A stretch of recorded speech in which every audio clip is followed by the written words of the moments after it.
of the September 10th Heritage Preservation Board to order. And before we start with everybody, please put your phones on silent.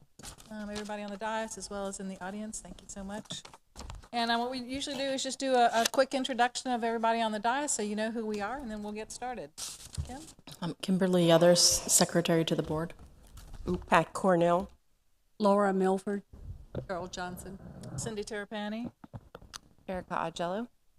Pat McNeese, Principal Planner. Thank you so much. Could we call the roll, please, Madam Secretary? Yes. Mrs. Tarapani. Present. Ms. Page. Ms. Johnson. Here. Ms. Milford. Here. Ms. Cornell. Here. All right, so we have 4 members present out of a total of 5, so we do have a quorum, so we'll proceed.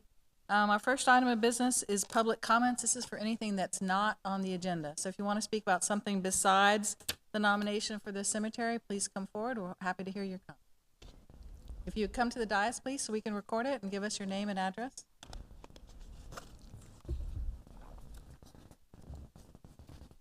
Hi, Carrie Walsh, 225 Pineapple Street. I'm here because I want some more historical people who live in the historic district to be part of this. There was an incident and not an incident, but there's the 2-story garage that's going up. That's all I see every morning. Some guy shows up once a week, pounds in 3 or 4 nails, and goes on his way. So all I see is concrete every morning. Every morning I have my coffee. So I think that, I know that has now been passed from this board to another board at some point. I know that it was originally approved by you for 18.5 feet, and it's approved by the city for 20 feet. That's disappointing, and of course it's not done, so all I'm looking at is concrete. But the reason why I'm here tonight is so that this doesn't happen again. What I would like to see happen is that everyone who lives in the historic district get those little white postcards that says this is what's happening. We live there for a reason. And so I think that if everyone knew that there was a meeting about something going on in their district, in their neighborhood, that would be better. Thank you. Thank you, Ms. Walsh. Can I clarify something with Ms. McNeese? I understood when we had this conversation last month, some folks were concerned about it, that the height that we approved by the HPB was what the building permit was issued for. I believe that's so. Okay. So just to correct, even though there is a taller height allowed in that zoning district, whatever the board approved, and this board did approve it, that will be the limitation. And then it's not gone on to any board. It's now in permitting. It's gotten a building permit. We heard that at our, hold on a second. We can't take, if you want to come back, you can come back to the dais, but we need to pick it up for the record. But let me just explain what I know, and then you're welcome to come back and speak. This has been discussed a couple of meetings now, and I can't remember if it was last month or maybe the month before. But we did have Heather Erweiler here, who's the planning director, and she confirmed that a permit had been issued and that it was issued for the same height and same configuration that this board approved. Even though the zoning code would allow a little taller, it's governed by whatever this board approves. So at this point, it's in the permitting process, and I would urge you to, if you're interested in what the status is and when they're going to finish, or if they've passed inspections, all those kinds of questions is really out of our area of expertise. But in the planning department or the building department, they'd be happy to check for you on that as to the status. But if you want to come back and say something else. Yes, ma'am. I'm sorry. We need to pick everything up on tape. Could you please address my second concern about everyone who lives in the historic district getting notification? I'll let Ms. McNeese speak to it. The notification requirements are mail of property owners within 200 feet. We also have the agenda on the website. The planning department is looking at the entire code, or plans to look at the entire code next year. Whether it's possible to notify everyone in an historic district, I would say that I'm not sure that a postcard mailing at the expense of the applicant is something that would be warranted historic district-wide. These agendas are posted once a month before the meetings. I'm sure you were aware of this meeting in the agenda because it was posted on the website. we'll be happy to consider it, but that's something that notification of boards, including this board, is something we'll be taking a look at next year, but it's probably unlikely that there'd be a recommendation to send postcards district-wide, but that's up to final decisions up to the Board of Commissioners, but it's just not practical. And It's I tough to had do. mentioned this before, and I'll mention it again for people who might watch this on YouTube or TV or whatever we're calling it today. As Ms. McNeese said, the agendas get posted usually, what about the Wednesday before our meetings are usually the first Monday of the month, except like this month where first Monday is a holiday. So the Wednesday before that, it gets posted on the agenda, the entire agenda packet, not just the agenda, but all the backup, all the applications, the minutes from the previous meeting, they're all available. And so I've encouraged everybody, I've said this, I think this is maybe the third time I've mentioned it, when I wasn't on the board, because I was so interested as you are, as everybody is that lives in the district, I would just make it a habit. I actually put it on my calendar that Wednesday or Thursday. I had a note on my calendar to check the website and see what was going on. If it was a case that I thought looked to be no problem, I didn't have any concerns about, then I didn't need to go to the meeting. If it was something I was concerned about, then I would print the information and go to the agenda. To the meeting. I personally think 200 feet is too short for not just the HPB, but planning and zoning and the city's other boards. So, I mean, when those amendments come up, the amendments as it relates to the preservation board will come to this board, and we'll certainly, discuss that.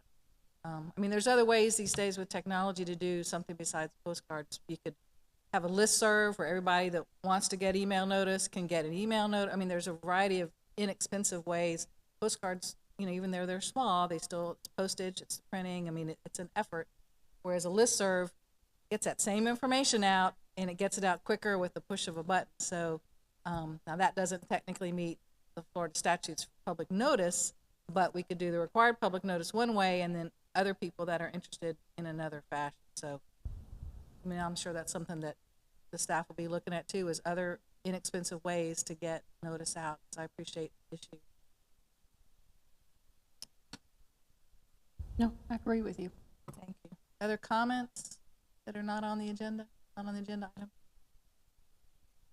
Okay, we'll go to the minutes. This is our minutes from the August, what date was that? August 6th, 2018. We had one case. It was just an extension of any comments or revisions on those minutes for August 6th? I'll entertain a motion. Motion to accept it. Motion by Ms. Milford. Is there a second, please? Second. Seconded by Ms. Johnson. Any further discussion on the minute? All right. Do we have a roll call, please? Ms. Milford, Yes. Ms. Cornell, Yes. Ms. Johnson, Yes. Mrs. Tarpani. Yes. Minutes are approved as written, 4-0. We are going to skip the quasi-judicial announcement because the item on our agenda is not a quasi-judicial item. So we'll skip right on to Ms. McNeese for the case is file 18-87, Tarpon Springs, Acadia Cemetery, nomination to the National Register of Historic Places. Thank you. As we heard, this is a recommendation for nomination of the Acadia Cemetery located at 1005 East Tarpon Avenue on the National Register as a historic place. And we have Ms. Tina Bukovalis here with our Cultural Resources Department to do a brief presentation on the nomination.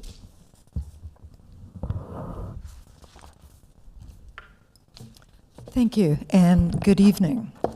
Before I get started, I was happily looking at this new booklet about preserving Florida's heritage, and I was delighted to notice that on page 16 and 17, on 17 in particular, one of the things they wanted to highlight was traditional cultural properties, which is an aspect of historic preservation that not many people are aware of. And in fact, I am one of the few people who has done this kind of nomination in the state of Florida. And the particular And one of the two properties that they mention is, in fact, the Greek Town Historic District in Tarpon Springs, which was a nomination that was recommended by this board and the Board of Commissioners and approved and listed by the National Register in 2014. And in fact, what we're going to be looking at today was originally intended to be part of that nomination, but for various reasons, we ran out of time. Also on that page 16, next to the page about traditional cultural properties, it talks about Florida folklife and chooses as an example the Greek culture in Tarpon Springs. And again, on their timeline, it also chooses Tarpon Springs and the arrival of Greeks to settle here. So this is something that is of interest to the state. Now, as I mentioned, when we did the nomination for Greektown in 2014, it was on the basis of being a traditional cultural property. First of all, is everyone familiar with the National Register of Historic Places? I'm assuming everyone is. Okay, just for people in the audience, if you're not, it's an official listing by the National Register, which is through the Department of Parks, U.S. Parks Department, and it includes districts, sites, structures, even boats that are considered significant in terms of our history and culture. Listing on the National Register does not impose any obligation on a property owner. Or it does not restrict the right to use and dispose of property, but it does encourage historic preservation by providing official recognition of significance and encouraging consideration of its value in future development planning. It also gives very limited protection from activities that involve federal funding, licensing, and so on. And it also makes properties potentially eligible for federal historic preservation financial incentives. Though I understand this is not so much in this case, since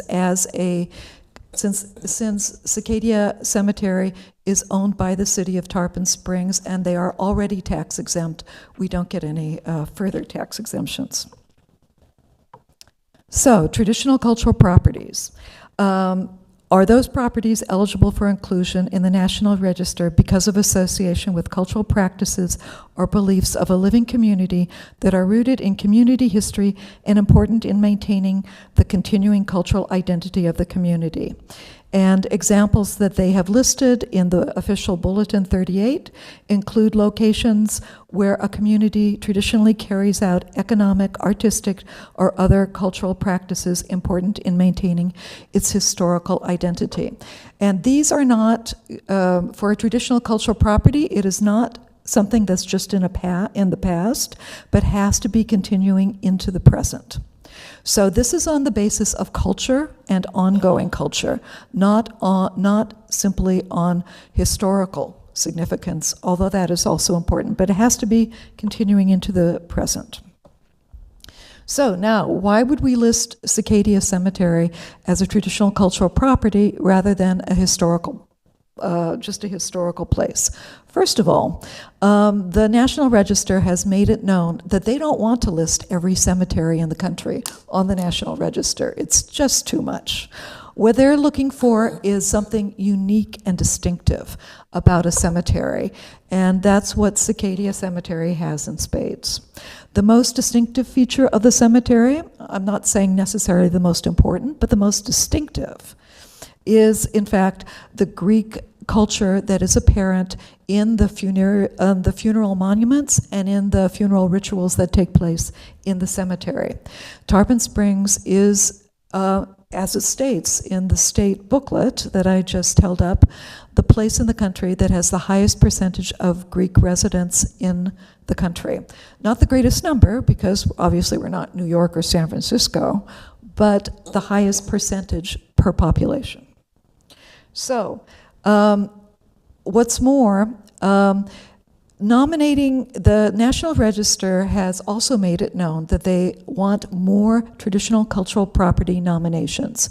Currently, there are only about 7 properties on the National Register that were nominated as traditional cultural properties. Greektown was the first district in the country that was nominated as such and is considered a national model. There, I believe, is only one other cemetery in the country that has been nominated as a traditional cultural property.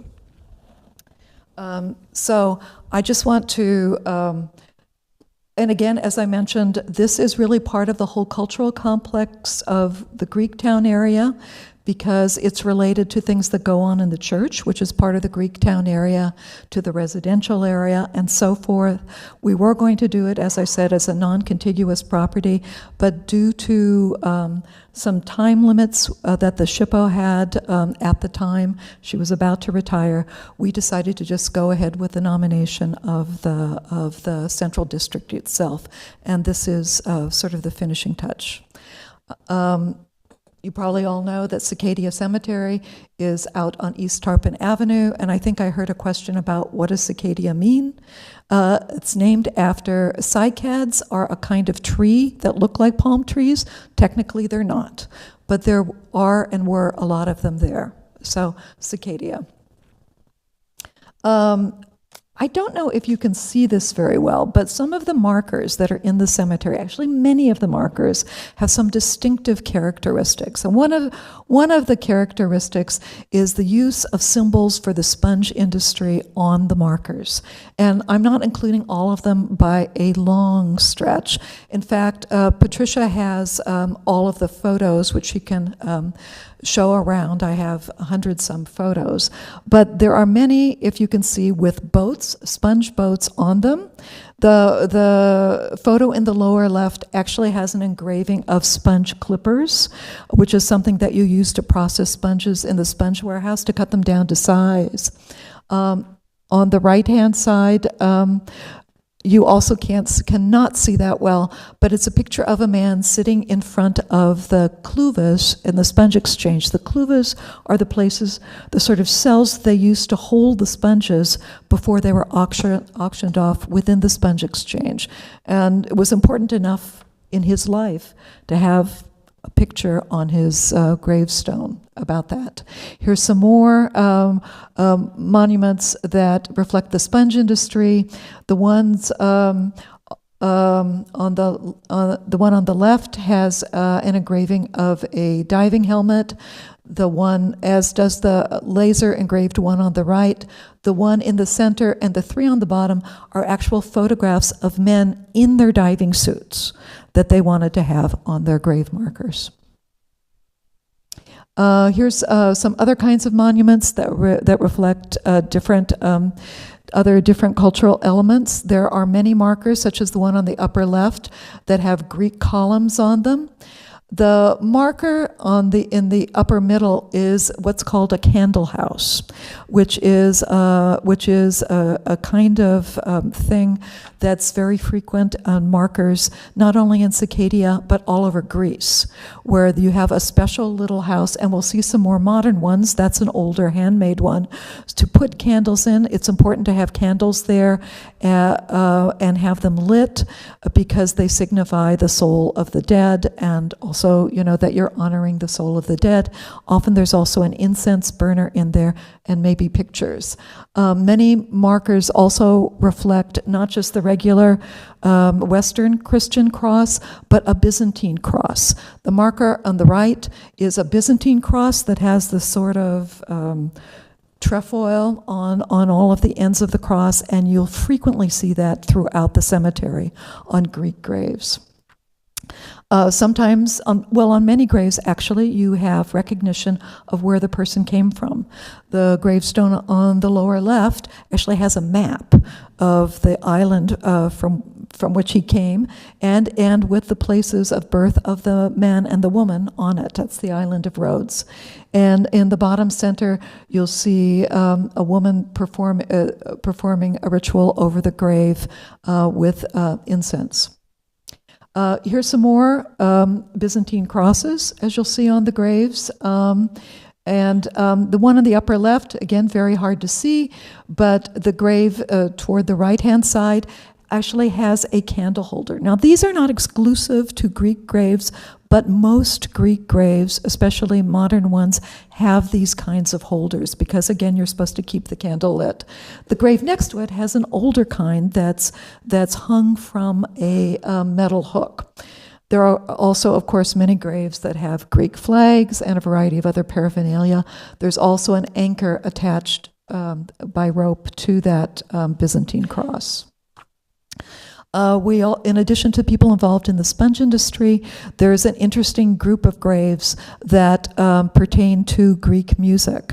Some of the very prominent Greek musicians in the country eventually came to live in Tarpon Springs, either as a winter home or a retirement home, or lived here forever. This was part of a national circuit for Greek musicians in the country as they went around, and there's an unusual number of them in the graveyard. So this is some of them: Yorgos Katsaros, Amalia Baka, who was, it was unknown that the grave was here because, in fact, I've been editing a book on Greek music in America, and I was trying to find out what her official name was and where she was buried. And that day, I happened to go to Cicada graveyard because there was no sign of that. And just came across the grave by accident. I knew it was her. It turns out she had been married a third time that nobody knew about, and she's under an entirely different name. But she's there. She was one of the first important Greek female vocalists in this country. Spiros Skordilis, who has a bouzouki on his grave, upper right. George Sophos, again bouzouki on his grave, left. This guy down here, Takis Dimitriou, has a violin on his grave. So it just gives you a very small sample of some of the distinctive graves. And I didn't point out, but there is incense on some of the graves. That's another feature, and so on. So another interesting aspect of this that I found out while doing the research is at least 43% of the graves in the graveyard are burials of people of Greek heritage, probably more. I only came up with that number based on what were discernibly Greek names or people I knew whose names had been changed through the immigration process. Like there was a whole Peterson family dating back from the early 20th century who are actually Greek. In fact, his grave there, has on the grave that he was the man who invented the propeller guard, which was important for sponge boats. And personnel at Cicada Graveyard tell me that at this point, the majority of incoming burials are of Greek residents of Tarpon Springs. So, are there any questions? I don't know if have you had a chance to read the nomination? Yes. Question. Just as a point of interest, in the literature that we received, it said that a lot of the Greek crosses that were monuments on the graves, because of city rules, had to be laid flat, which was objectionable to the Greek people. Would they be able to raise them up if they chose to? Yes, this pertains to the lawn cemetery area, in which it was repeated to me a couple times by cemetery staff that people had complained because, according to the church, you are not supposed to have a cross lying down. It is supposed to be upright. And I don't think there's anything that can be done about that. But I do know that they mentioned in the new extension that they're planning, they're now aware that this is a problem, and they will accommodate that in the future. Are there questions before we go to public comment? Okay, thank you, Ms. Bukala. Sure. Public comments? All just came for fun, nothing good on TV tonight?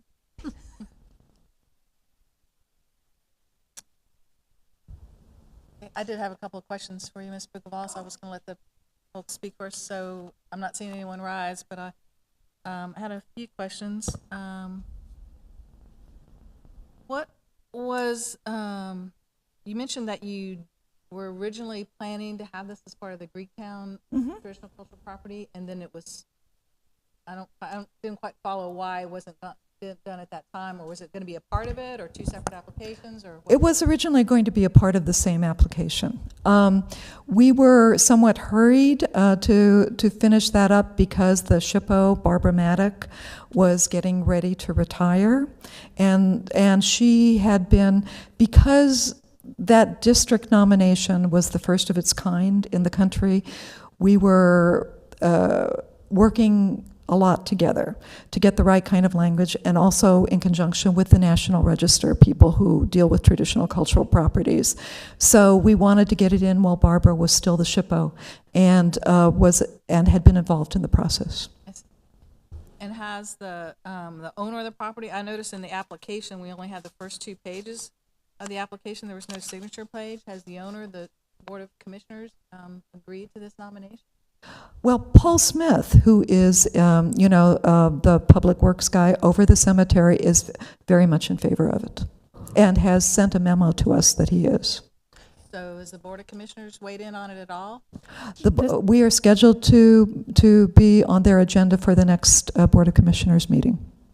The next, Actually, I'm not sure it's the next one, I believe October. So it will be scheduled before the board. I didn't put the date on there, but. okay, so they haven't, I guess if I'm getting this correct, board hasn't been asked to weigh in on this, but it's going to get scheduled for their meeting, maybe not the September meeting, but a meeting in October. Yeah, I believe it's on the October 2nd agenda, and that's when they would weigh in on it. The procedure, as I understand, or it was in the past, was that it comes to HPB first and then to the BOC. I have some comments, but I prefer to my.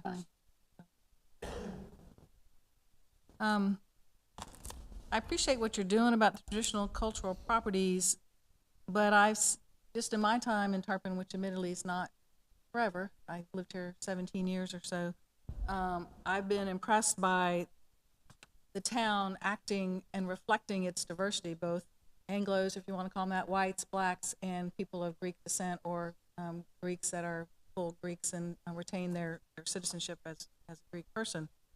And there's many examples of this. I don't think I need to bore everybody with it. The one that really struck me, and continues to strike me every single year, is when the Historical Society does their Remembrance Tea. They have traditionally, ever since they started it, they've honored 3 families: a white family, a black family, and a Greek family. And I love the symbolism of that, because it's so telling as to the diversity in this town, and it equalizes that all of those groups, even though the numbers are different and the percentages change. You could look at it any decade; it's going to be different as to how many are white, black, or Greek. It doesn't really matter. It's the melting pot of those 3 cultures. I think that is really important. And then in the black culture, there's also the black group, folks from Bahamas and Jamaica. There's a whole subset of that too. So I'm not trying to minimize that.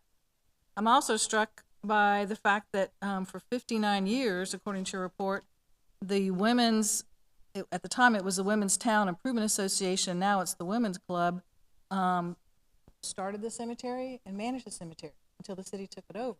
That's pretty unusual for a women's group. That group in Tarpon was pretty significant in terms of their civic contributions, many of which are still alive today. And then I know from being out there and going out there for various events that Governor Safford is buried there, who was distance representative, critical, important issue in this part of Florida as to the distant purchase and how Tarpon, came to be. And you have Civil War soldiers, you have the founders of the city of Tarpon Springs, you have all those folks, and yet this nomination doesn't recognize any of that. And I really have a concern about, I understand what you're trying to do about a traditional cultural property, but I think that to not recognize all of Tarpon Springs, since all of Tarpon Springs representatives are all of the different cultures and different folks and families and pioneers, and all the folks in Tarpon have family that are buried there, and we're not recognizing this application. Well, as I've said before, the National Register has made it clear that they don't want every cemetery in the country on the National Register, and what they're looking for is something distinctive about it. And while I am in total agreement with you that the Women's Club particularly is a very interesting and important aspect of it, and certainly the history with the Saffords, my office is at the Safford House, is also important. What is most distinctive about our cemetery is the unusual, and more so than any other cemetery in this country, the large percentage of Greek burials there and the continuing, and the continuing culture that goes on.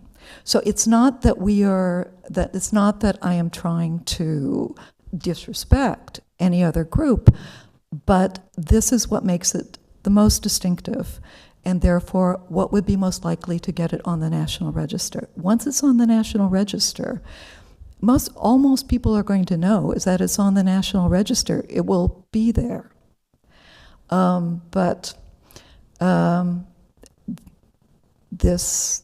Traditional cultural properties are considered important by the state and by the nation.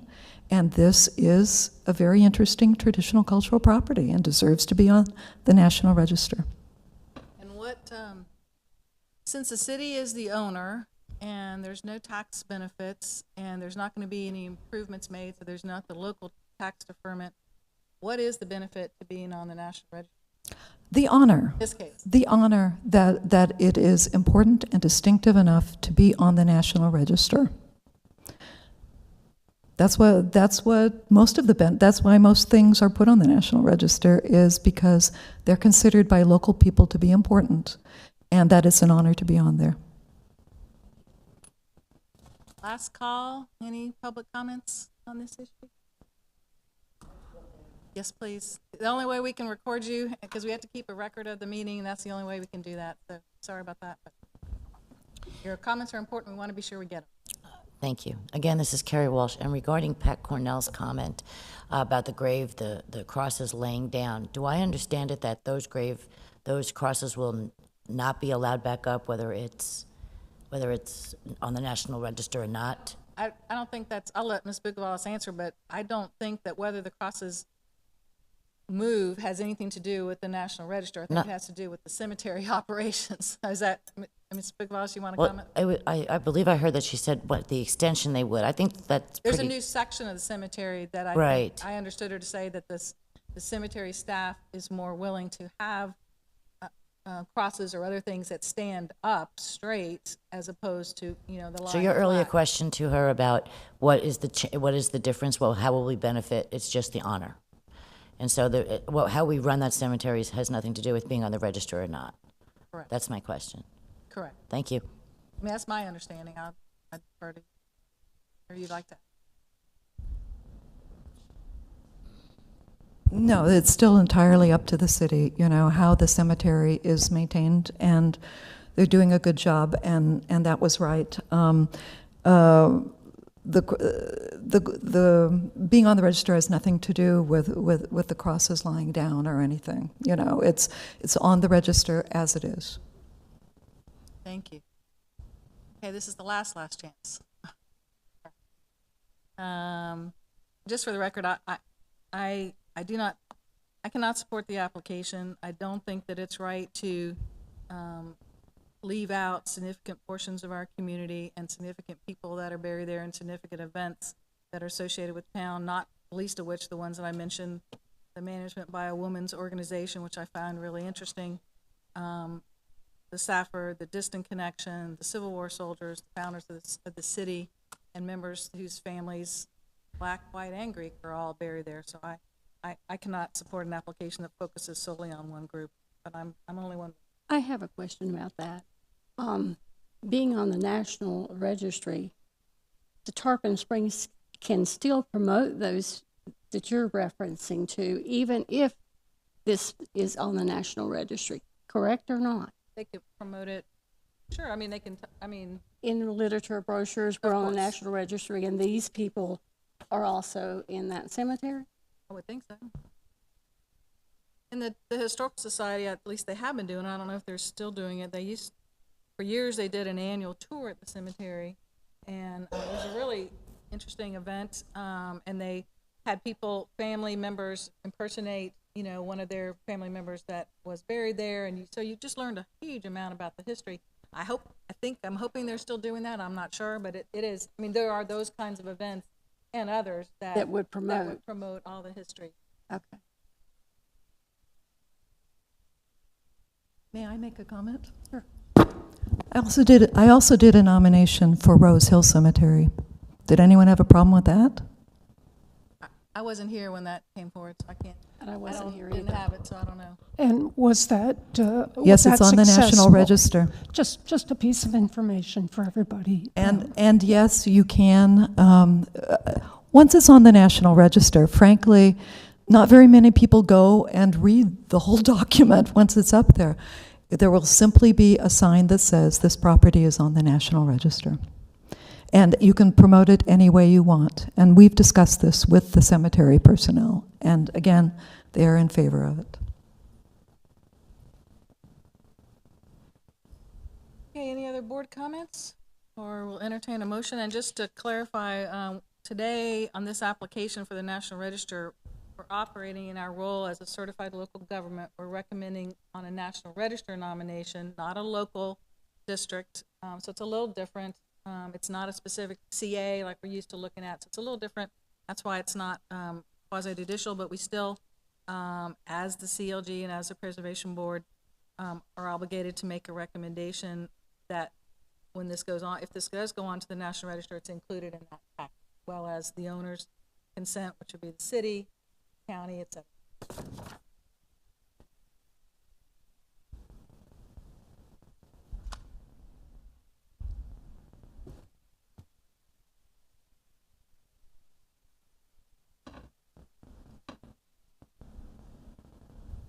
Open for a motion, but as you know, I cannot make a motion as the chair.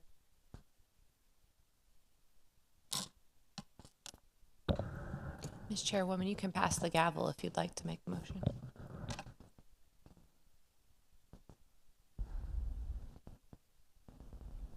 Someone has to make a motion. I'm sorry, I cannot hear what's being said.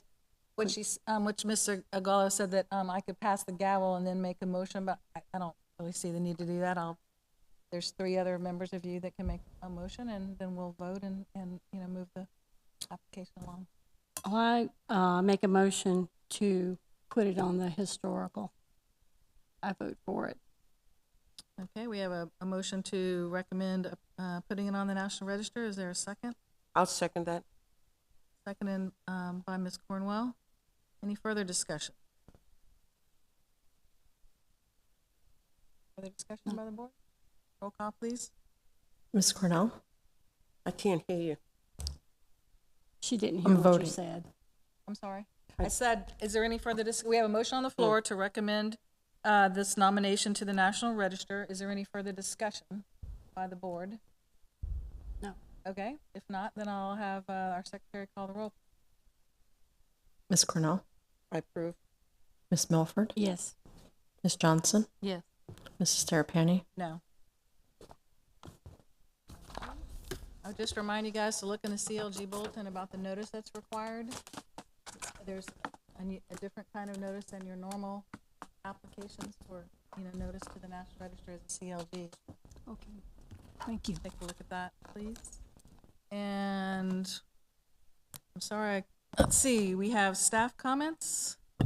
Ms. McNeese? Yes, I'm pleased to update you on our Department of State small matching grant request for rewriting the historic guidelines.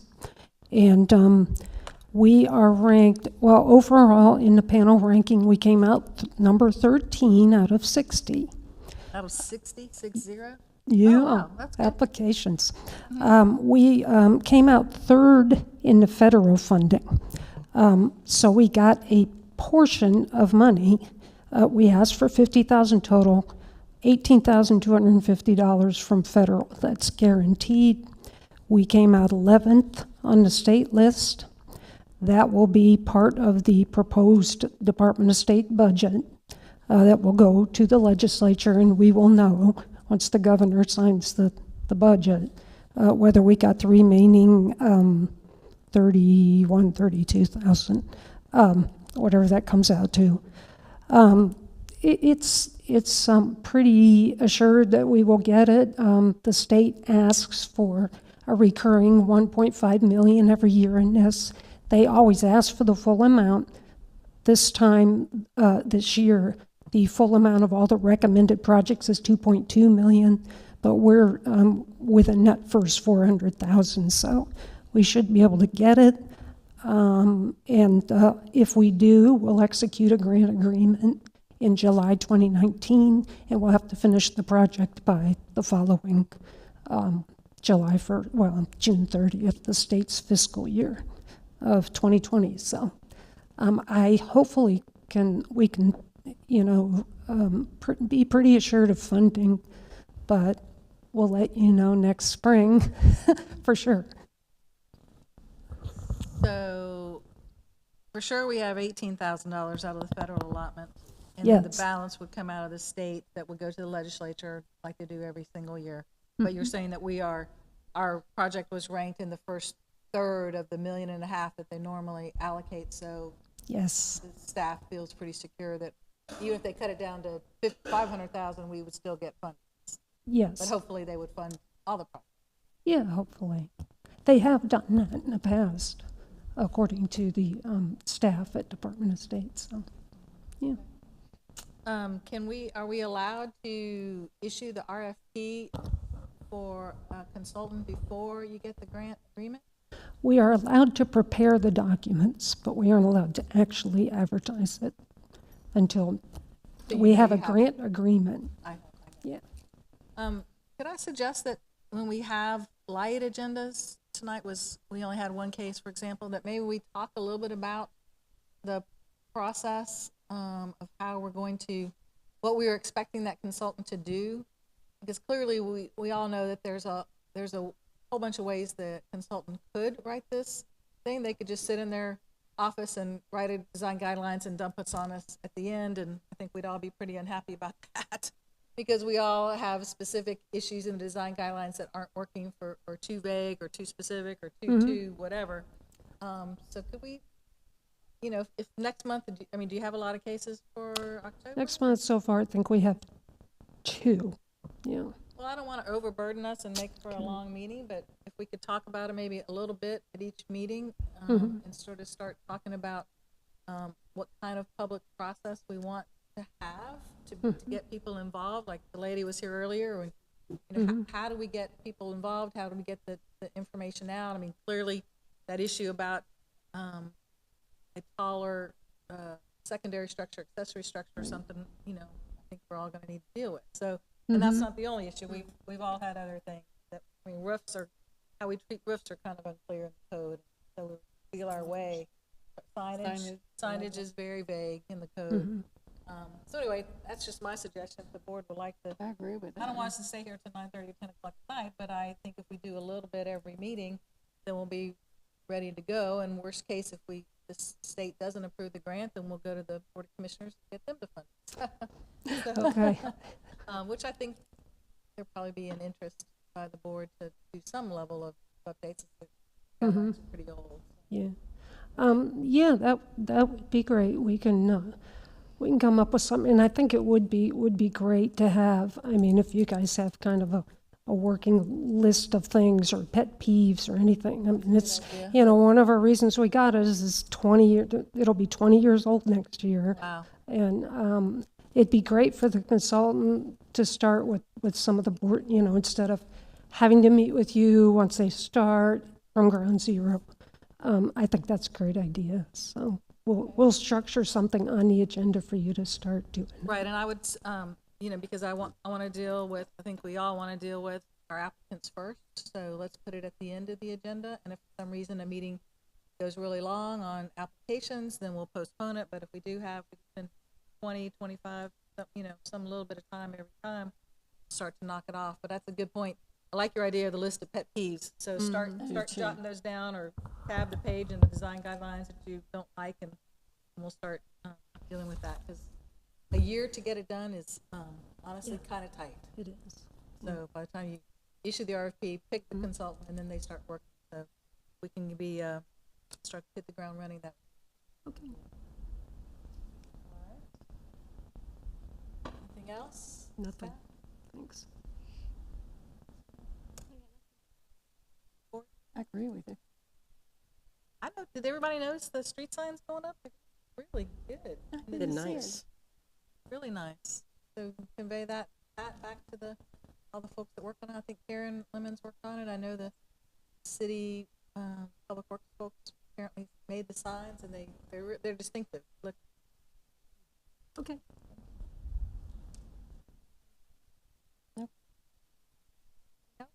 Before? All right, at 7:15, I'll close the meeting.